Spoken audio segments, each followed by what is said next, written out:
everyone. Welcome to At Home with Sally. I'm Sally Clarkson, and I have the biggest privilege in the world to be with so many friends from all over the world who join me every week to listen to my stories, inspiration, biblical encouragement, and I am just so glad that you're here today. Thanks so much for joining me.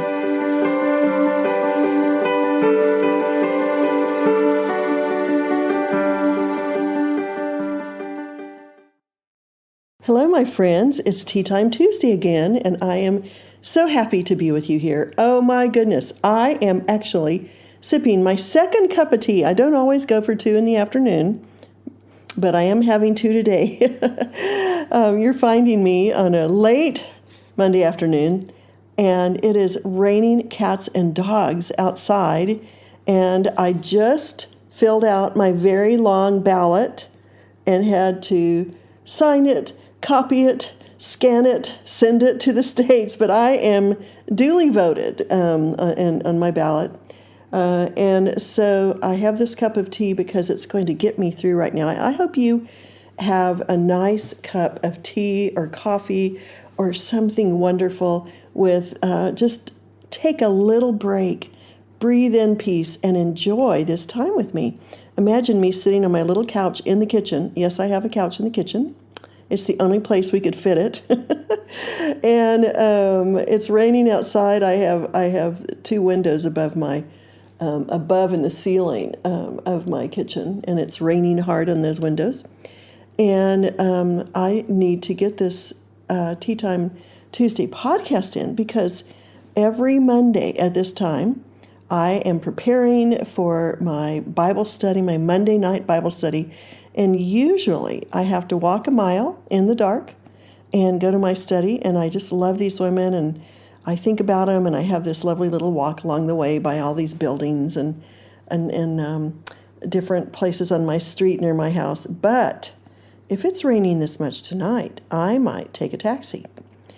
So I've got to arrange one. I've got to get soup on the stove. I have leftover soup from this weekend. And so all that to say, hello. Welcome to Tea Time Tuesday. Enjoy this with me. I like picturing us all together. Well, I had such a fun and interesting week. It seems that these days things are going really quickly. My weeks are full.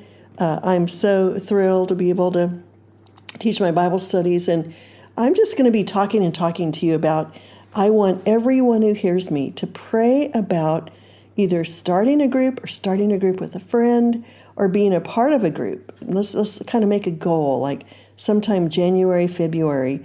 Think about gathering women together. I really see such a need as I am doing my Bible studies. The women I am working with are wonderful. They're from many different backgrounds, ages, but all of them have a story that they're carrying on their shoulders, and they all have deep need for friendship and fellowship and community. And so I really enjoy it. It's all worth the 2-mile walk there and back again at night. And I have it on Monday and Thursday, and so I've got to get with it in a few minutes and either decide to take a taxi or to walk in the. Hopefully it'll quit being rainy by then.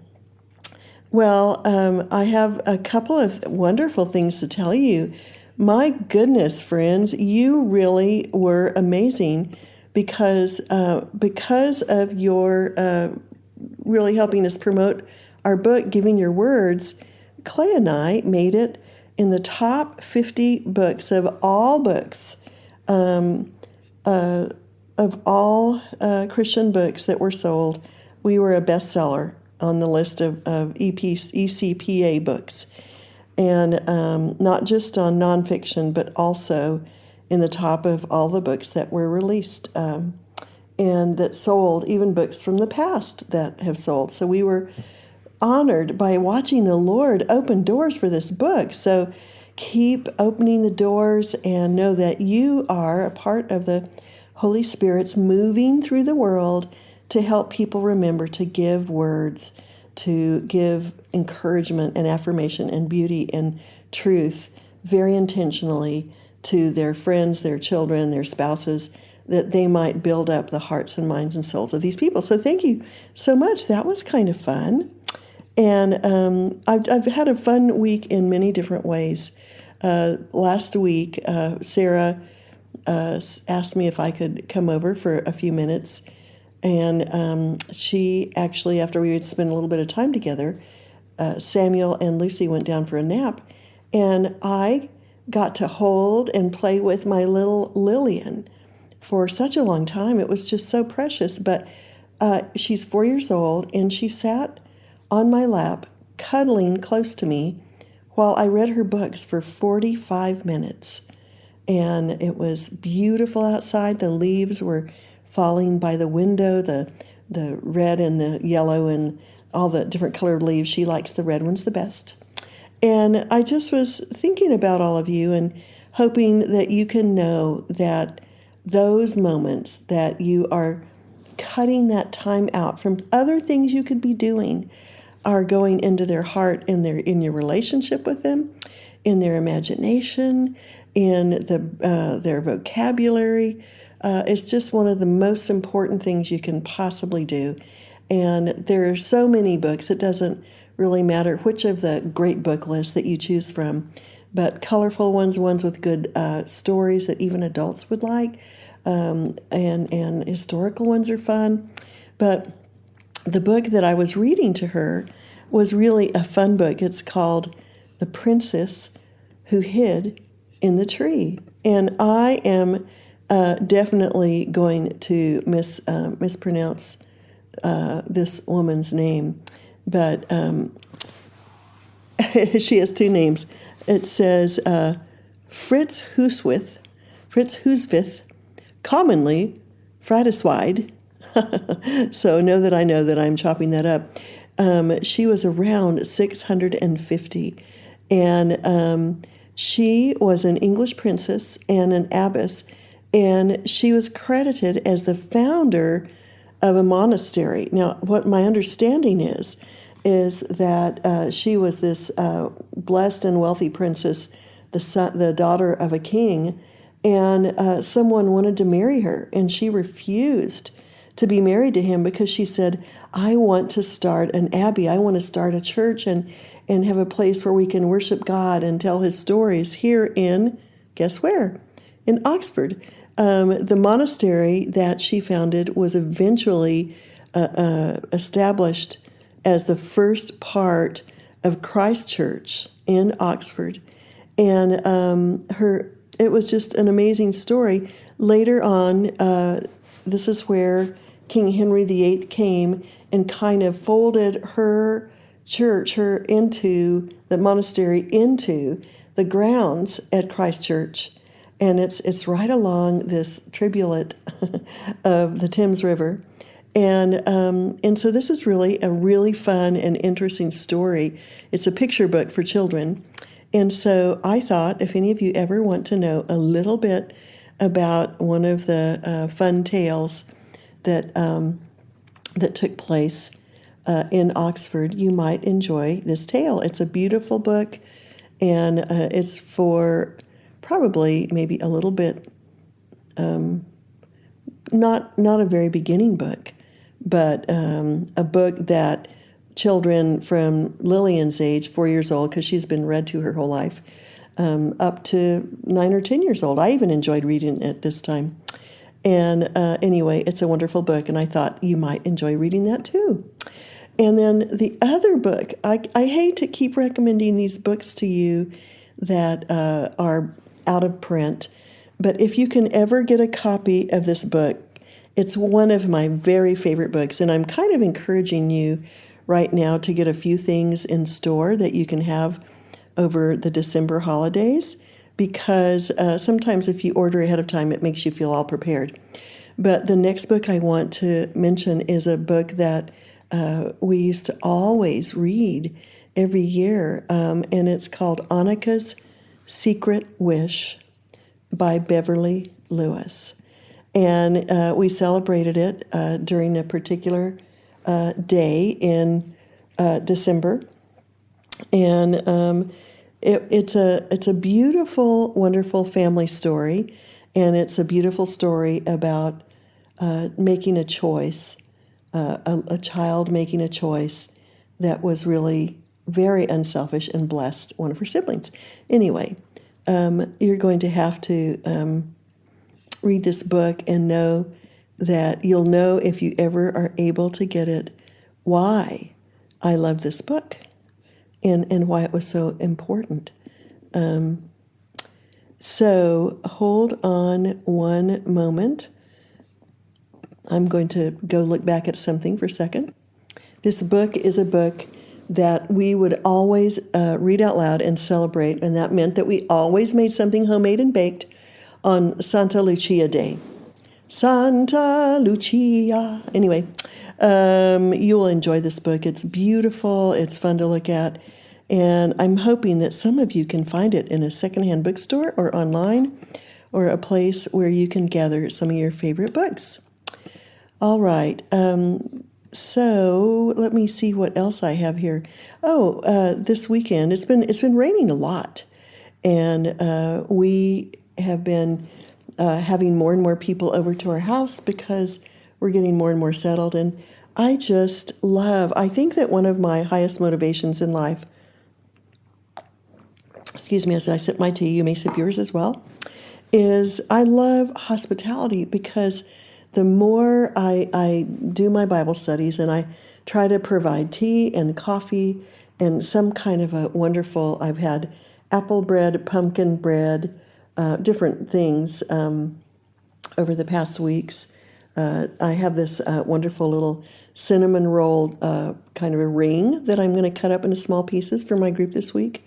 So I always try to light candles, put on music, even though we're meeting at another place than my house, and make it a welcome to all of these precious women. And I'm seeing that, again, as I've been able to open our house for some things. It was hard at the beginning because we weren't unpacked. But we had over about 10 friends of ours this week for a brunch. And we had to make it ahead of time. And both of us are really great cooks. And so I wanted to tell you about, I might have done this before for you, but the casserole that I'm going to tell you about right now, it's an egg casserole, and it feeds about 10 to 12 people. And it's really lovely, and everybody loved it. So what we did is we whipped up, you can do 10 to 12 eggs. That doesn't really matter, but quite a few eggs. And then we added to the eggs after we'd whipped them up, a cup of single cream, and I'm going to call that half and half for Americans, and then a cup and a half of milk. So you're going to whip that all together. And then ahead of time, before you do the eggs, you're going to chop onions, a whole cup of fresh onions, and you're also going to slice up a cup and a half of mushrooms. And you can also add spinach, a little bit of spinach if you would like. But we did not do spinach this time because we had mushrooms and onions. And then we had pre-cooked in the oven. We put a piece of foil down on a big, one of the big pans that you can put in the oven. It's bigger than 9 by 13. I just can't remember how big it is. It's a kind of a jelly roll sort of pan. And we cook the bacon in the oven on 400 degrees, and we watch it. And then we crumble that up. So you have your eggs and your cream. You have your chopped vegetables. You have your bacon. And then we put that on the bottom of a greased jelly roll pan. And then we added 2.5 cups. And usually I would do Swiss cheese because I like the taste of a quiche Lorraine sort of thing. But we only had aged, I like really strong flavors. So we had aged grated cheddar cheese. So we used 2.5 cups, 2 cups on the inside of the casserole. And you swirl around all of the different parts. You have all of your vegetables, your bacon, your eggs, and you swirl it around with a spoon so that all of the goodies can be mixed up inside of there. And then I sprinkled a cup or a half a cup or more if you want of cheese on the top of the casserole. And then we cook it at about 375 degrees, 180 degrees here in the UK for between 40 and 45 minutes. And just check it to be sure that your oven in your altitude, that's a good time for you, because altitude does make a difference as to how fast things cook. They cook more slowly in high altitudes, like the mountains in Colorado where I live. And if you want to, you can also saute or find prepackaged hash browns and sprinkle them in as well. But I think that it tastes really good with the vegetables, and people absolutely loved it and ate it all up. And so we had the casserole. I made some homemade cinnamon rolls, sliced mangoes, and we had extra bacon to nibble and tea and coffee. And I love brunches because it's not just breakfast, but it's a time after church when you can have lots of people over, and everybody stayed at the table for over 2 hours. So it was really lots of fun. We just kept pouring that coffee and that tea. And we asked questions and we told stories, and I could just see people's friendships continuing to grow and to deepen. And that's why I love hospitality. Well, I have to tell you something really fun this week. Many of you know that I love secondhand shops. They're just wonderful here. They're everywhere. And so I went into one with one of my children, and there was this coat that I've needed a heavy coat because most of my coats are black that I've had in the past, and they're all kind of worn someplace or the other, either at the pockets or the collar or whatever. And I really needed a new warm coat. Oh my goodness, my friends. I found this beautiful gray, soft wool, heavy, warm coat, and it was for sale for 30 pounds, which is just a little bit over $30. And I put it on, and then I found out that it's one of these high-priced items. It's sold online. I went online to see how much it costs, and it sold online for 400 pounds, 399 pounds, which is a little bit over $400. So I am now wearing the loveliest coat that I got for 30 pounds all around, and it's making me feel elegant while I stay warm. Don't you just love deals like that? It was just so much fun for me. Well, what I'm going to do for a moment here, let me go ahead and tell you about the music this month or today, and I'm probably going to mention this several times. And you all are so sweet to just forgive me for all of the ways I love to talk about stories and books and things, sometimes that my children have done, sometimes that friends have done. But a few years ago, Joel put together an album called Midwinter Carols. And you can just go to Joel Clarkson on Spotify or Apple Music or wherever you like to listen to music. And the reason I'm telling you this is because within a couple of weeks, you might want to start listening to these beautiful old instrumental carols. Some of them were just carols about Christmas. Some of them were about the preparation of our hearts. But I like to listen to them for about 6 weeks during the holiday season. And Joel researched some carols, some less traditional carols from all over the world, from different nations that had different traditions. And so he put those together in his first album, Midwinter Carols. And so many people liked it that they requested a second album. So he put together a second album called Midwinter Carols. And they're supposedly carols were created in a lot of these countries that were reflecting the traditions of the people in that particular country. And many of them talk about that in winter the days are short and they're long and they're dark, but that the carols promise the coming of Christ's light into a dark world. And so he looked up a lot of different, you can, with each of the carols that he has on the album, and you can look at what they are online, you might want to look at the background of each of the carols. For instance, one of the ones that he has on there is Bring a Torch, Jeanette Isabella. Bring a torch, Jeanette Isabella. Do you recognize that? I hope you don't mind when I sing. I love to sing. I love music. And anyway, the people in that town would always gather together on as they were celebrating Christmas, the night that Christ was born, and they would all get candles and torches and march through the town with these candles and torches and sing a song and proclaiming the birth of Christ.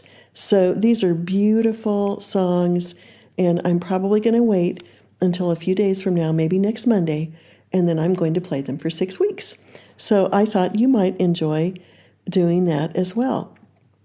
So we've got our books, we've got our a little bit about what I did this week, and right now I'm going to read to you because I'm probably going to read some stories from this in the days that are ahead. But some of you know that the very first book I wrote is called Seasons of a Mother's Heart. And the thing about this book is that we put in a second version. We have some old pictures in the book. We used some of them at the Wild and Free conference, I noticed this year. But there are pictures from when my children were little in the books. But I can remember when I first wrote it, I thought, I feel like someone needs to write a book about the seasons of a mother's life, of her heart, because sometimes in the seasons, as you were a family and raising children, you feel, this is just the best thing in the world. I didn't know how much fun families could be. And look at our home. We are so happy. And then there are seasons where you go, what am I thinking? This is so hard for me. Or, whatever it is. And then there's seasons in between. There are times of great celebration. There are times of just sowing a lot of seeds. Oh, my goodness. I just taught a child to read.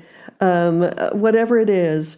I noticed that when I was first raising my children and had miscarriages and sleepless nights and ear infections, as well as first words and first steps and kisses and hugs and lullabies, and I realized I needed somebody to identify with me that motherhood is a cross-section of life. It's the good and the bad. It's the hard and the easy, the blessing. And so I wrote this book when my children were very young about different seasons of my heart. And what I'm reading to you today is just a tiny little portion about the preface in this book because I kind of wanted you to get a picture of where this book came from, and I was hoping maybe it would encourage you today. I am sitting in my bedroom today, peering out on a misty, cool fall morning. A cup of coffee warms my hands as I sit here listening to soft instrumental music, enjoying the flicker of my candles, and pondering how far this road of motherhood has brought me in the last 10 years since I first wrote this book. And now, my friends, it has been about 20 years since I first wrote this book, if not longer. As I look back, I realize that I was just beginning to understand then the many seasons of life mothers go through. The ups, the downs, the beauty and the battle, the alternating confidence and doubt we all experience. I was also beginning to sense a deep conviction that all mothers are educating their children. Whatever school choice they have, we are the ones who shape their lives, their convictions, their values, their sense of family, marriage, their sense of gender, their sense of values in the world, their sense of human beings. And I thought, I want to support women. I want to support mothers in this incredible calling. And especially I wanted to come alongside mothers who were home educating, as well as mothers who were young, as well as some of the seasons that I learned to go through when my children were older and when they were teenagers. So I hope whatever place you are in your life, you will be able to be encouraged by this book. I have written so many books about the importance of God's biblical design for motherhood, and yet after 20 years of living and learning at home, over 20 years at that point, and now it's been, my goodness, Sarah is 37 years old. I feel even more strongly that mothers who focus their hearts towards home, and homeschooling mothers especially, and mothers of little ones especially, all kinds of mothers who are finding themselves in ideals and also taxed greatly, that they need a specific kind of encouragement.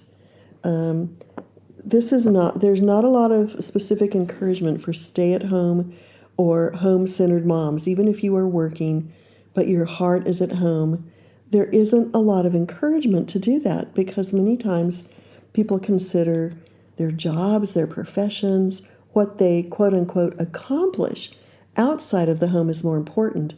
But I'm still around saying that the shaping of souls and of virtue and of values and of faith takes lots and lots of intentional time, a servant heart, laying down your life, and yet the ability for us by God's design to be able to love and shape human beings who will become excellent and holy and vibrant and healthy in this very difficult time in the world is of utmost importance. Your investment, your love, your sacrifice, even as Jesus sacrificed for his disciples, and he attended to them, and he washed their feet, and he loved them, and he served them, and he taught them. Whatever you as a mom are doing to shape a good heart and soul and mind for the next generation is probably one of the most important stewardships you will ever be responsible for, that you will answer to Christ for someday when you see him face to face. And so it was in such a spirit that I sat down to write this book in 1997. So let me see, it's been 25 years. I wanted not only to encourage and support moms, but to be a voice for them. And I was so pleased to discover in the first years of this book that many mothers from all backgrounds found this to be a source of support and encouragement for them too.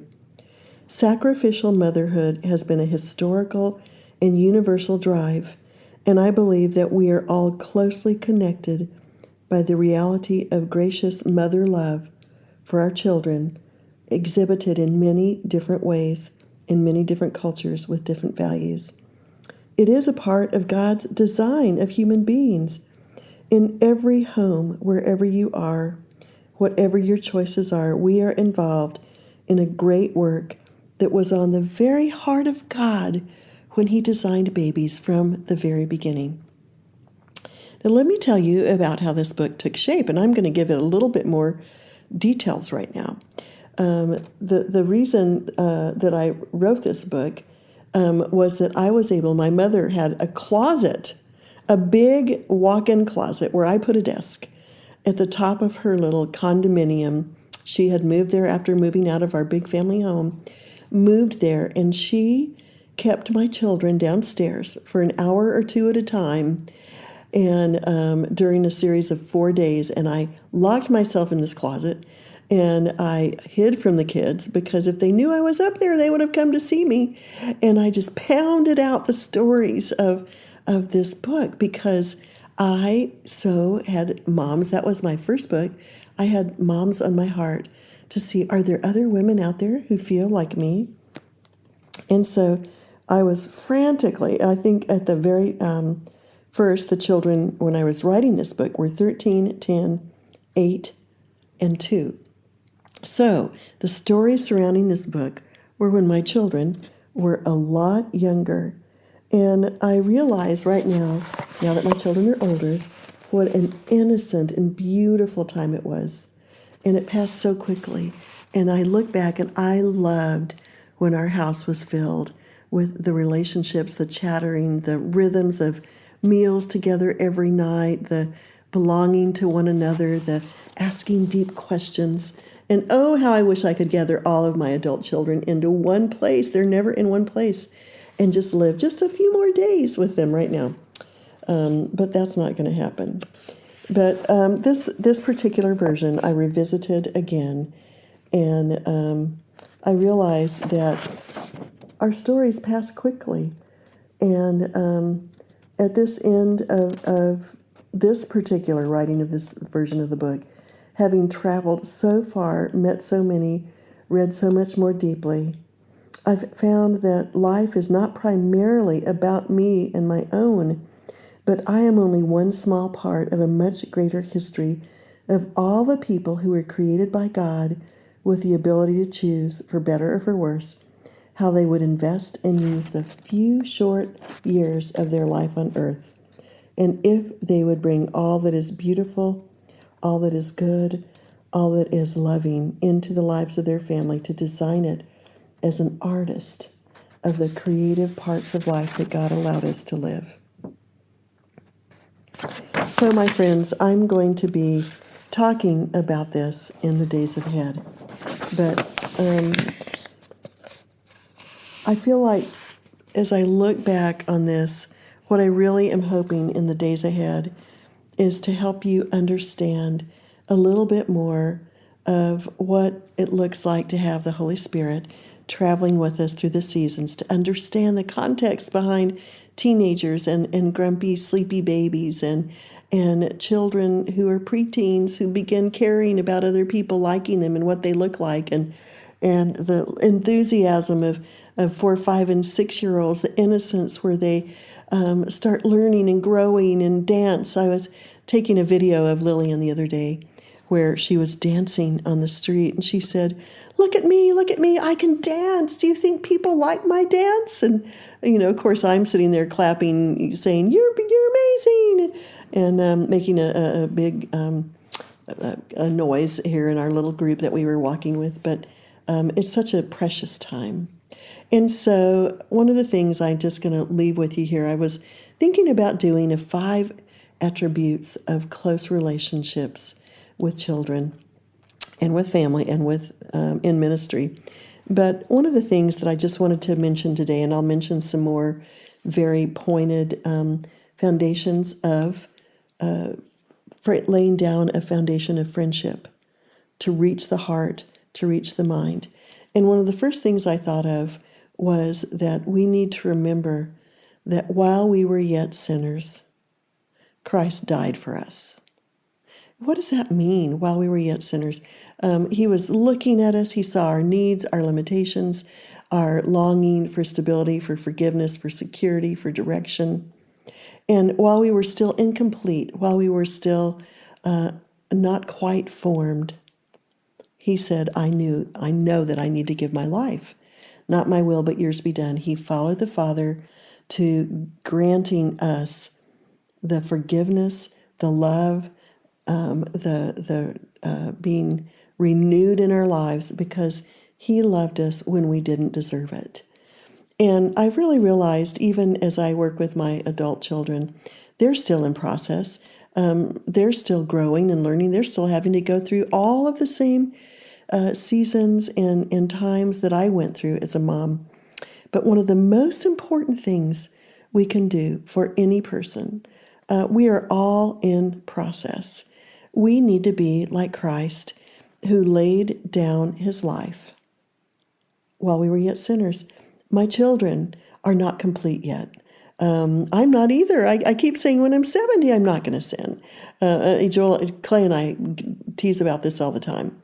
And so as I leave this today, as we go through the seasons, one of the main parts of a relationship that is going to influence the way that you influence your child is to understand that they don't need all your correction, your criticism, your standing in their face. They need you, like Jesus, while your children, while your friends, while your husband, while you are yet sinners. You can give your life for their benefit. You can give your life for their goodness, for their love, for the understanding that they need. And that's been on my mind lately, so I will go through some more relationship principles soon. But anyway, I must leave. I must bid you adieu. I'm going to go heat up some chicken and rice soup, and my soup is in, I'm sure it's called chicken pot pie soup in the Life-Giving Table book. And I'm pretty sure that's one of the books where I have my cinnamon roll recipe. And I'm going to go make us some soup and bread And then I'm going to, probably now the rain has stopped, so I'm going to run outside with my new warm coat on and set up my little table with the candles and music and goodies for my friends tonight. So if you ever think about me, pray for me and for the opportunities to reach and encourage and instruct these women. We have women from 7 countries, and they're all different ages, different needs, carrying lots of baggage, and different ones, different things, just like us. And so I appreciate your prayer for me, and I would like to pray for you tonight. Dear Heavenly Father, these long dark nights, now that we have gone into daylight savings, have reminded me that every year in the midst of our midwinter and the darkness, you bring us light. You bring us the light of Christ.